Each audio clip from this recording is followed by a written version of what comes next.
Hello छात्रों, आज हम कक्षा 11 और 9th का कॉमन चैप्टर मापन का अध्ययन करने जा रहे हैं, जिसमें पहला टॉपिक मूल राशियां स्टार्ट कर रहे हैं। जैसा कि हमने इससे पहले भी पढ़ लिया है, लेकिन कुछ बच्चे उसमें नहीं जुड़ पाए थे, तो इसलिए हम आज मूल राशियां स्टार्ट कर रहे हैं। यहाँ से स्टार्ट हो रहा है, ठीक है। तो जो हम बताते जाएँ उस चीज़ को आप ध्यान से सुनते रहना, ठीक है। तो देखो, मूल राशियाँ क्या होती हैं। तो मूल राशियाँ यानी वे राशियाँ होती हैं जो स्वतंत्र अवस्था में पाई जाती हैं, जिनका एक दूसरे से कोई रिलेशन नहीं होता है, वो मूल राशियाँ कहलाती हैं। भौतिक विज्ञान में 7 मूल राशियाँ होती हैं जिनको आपको याद रखना है, ठीक। लंबाई, दूसरा है द्रव्यमान, शॉर्ट में लिख रहे हैं, ठीक है। तीसरा है समय, चौथा है ताप, ठीक, चौथा है ताप।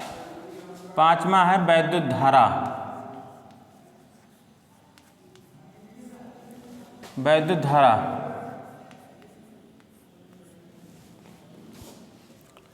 छठा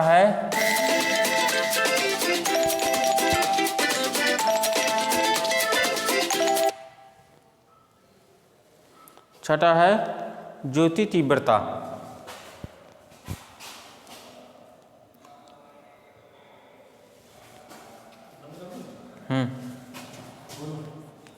ज्योति तीव्रता बंद कर दो।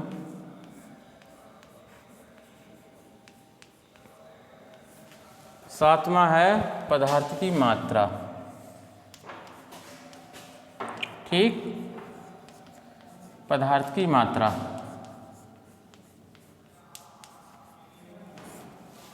तो ये याद रखना, यानी भौतिक विज्ञान में 7 मूल राशियाँ होती हैं, ठीक है। कितनी मूल राशियाँ होती हैं? 7।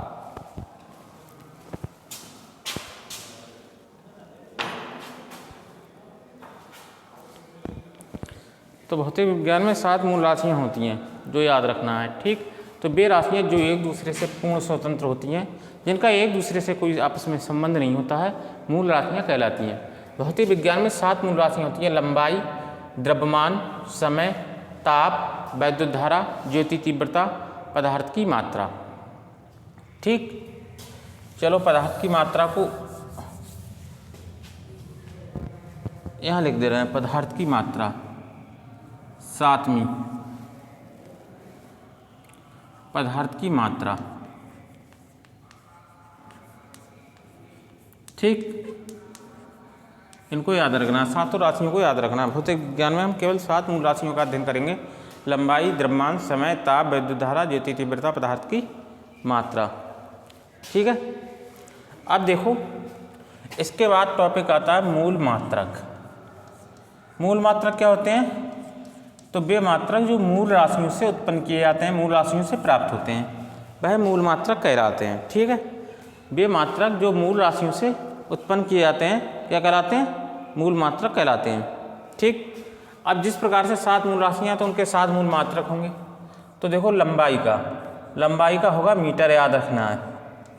लंबाई का मूल मात्रक क्या होगा? मीटर, ठीक। लंबाई को हम मीटर के द्वारा मापेंगे। द्रव्यमान का याद रखना है किलोग्राम, किग्रा। द्रव्यमान का होगा किलोग्राम, ठीक है। समय का होगा सेकेंड, ये मूल मात्रकों की बात हो रही है, ठीक। ताप का होगा केल्विन या डिग्री सेंटीग्रेड भी कह सकते हैं, ठीक, केल्विन। वैद्युत धारा का होगा एम्पियर, वैद्युत धारा का एम्पियर, ठीक। ज्योति तीव्रता का होगा कैंडेला, कैंडेला। और पदार्थ की मात्रा का होगा मोल। तो ये मूल मात्रक हो गए, यानी वे मात्रक जो मूल राशियों से उत्पन्न किए जाते हैं, मूल मात्रक कहलाते हैं। लंबाई से मूल मात्रक मीटर बना है, द्रव्यमान का किलोग्राम बना है, समय का सेकंड, ताप का केल्विन, वैद्युत धारा का एम्पियर, ज्योति तीव्रता का कैंडेला और पदार्थ की मात्रा का मोल, ठीक है। अब इसके बाद हम देखते हैं व्युत्पन्न राशियाँ। क्या देखते हैं? व्युत्पन्न राशियाँ। व्युत्पन्न राशियाँ। तो व्युत्पन्न राशियाँ क्या होती हैं?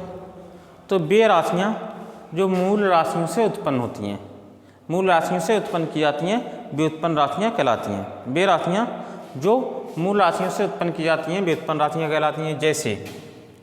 जैसे एग्जाम्पल लिखेंगे हम, ठीक। जैसे 4 बराबर क्या होता है, पहले लिख ले रहे हैं हम क्षेत्रफल। क्षेत्रफल बराबर क्या होगा, लंबाई गुणा चौड़ाई। लंबाई और चौड़ाई मूल राशि है, ठीक। क्षेत्रफल बराबर लंबाई इंटू चौड़ाई। इसी प्रकार से हम चाल लिख ले रहे हैं। चाल होती है व्युत्पन्न राशि। चाल बराबर दूरी बटे समय। दूरी का तात्पर्य लंबाई से है, और लंबाई मूल राशि और समय भी मूल राशि। इन दोनों मूल राशियों का रेशियो कहलाएगा चाल, ठीक। तो चाल बराबर दूरी बटे समय। तो चाल क्या हो गया, व्युत्पन्न राशि हो गया, ठीक। इसके बाद बहुत सारे हैं। वेग देख लेते हैं।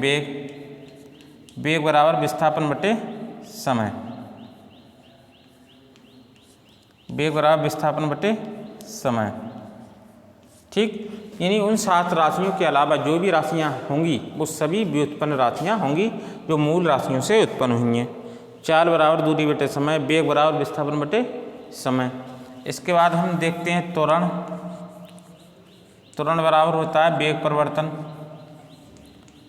परिवर्तन बटे समयांतराल। वेग परिवर्तन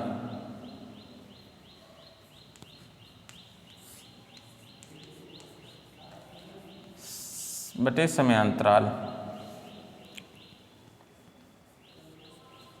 तो ऐसे बहुत सारे फार्मूले हैं, आगे पढ़ेंगे। बल है, त्वरण है, घनत्व है, द्रव्यमान है,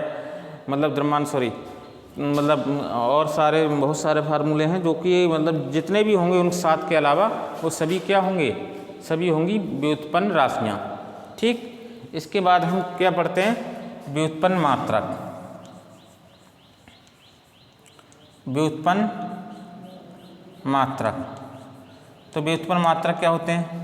तो वे मात्रक जो मूल राशियों द्वारा, वे मात्रक जो मूल मात्रकों द्वारा उत्पन्न होते हैं, वे मात्रक जो मूल मात्रकों द्वारा उत्पन्न होते हैं, वे उत्पन्न मात्रक कहलाते हैं, ठीक है।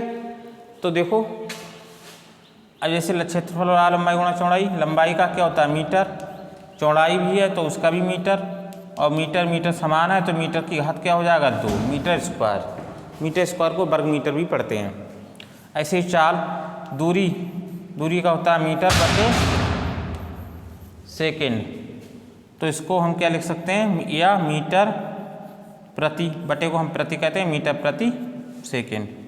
ऐसे ही विस्थापन का भी यही होगा सेम, मीटर बटे सेकेंड या मीटर प्रति सेकेंड। तो ये सभी क्या हो गए, व्युत्पन्न मात्रक हो गए। आगे जो भी हम अध्ययन करेंगे, त्वरण का मीटर प्रति सेकंड स्क्वायर, बल का किलोग्राम मीटर पर सेकंड स्क्वायर, तो इस प्रकार से जो भी मात्रक हम पढ़ेंगे वो सभी क्या होंगे, इन मात्रकों के अतिरिक्त जो भी मात्रक हम पढ़ेंगे वो सभी क्या होंगे, व्युत्पन्न मात्रक होंगे, ठीक है। तो आज हम इतना ही रहने देते हैं। आज हमने मूल राशियाँ पढ़ी, मूल मात्रक पढ़े, व्युत्पन्न राशियाँ, व्युत्पन्न मात्रक। तो ये कक्षा 9 और 11 के लिए चैप्टर है मापन। आप क्रम से हम टॉपिक बाई टॉपिक डेली पढ़ाते रहेंगे, आप पढ़ते रहना और इनको बार बार वीडियो देख के इनको याद करते रहना, ठीक है। ओके।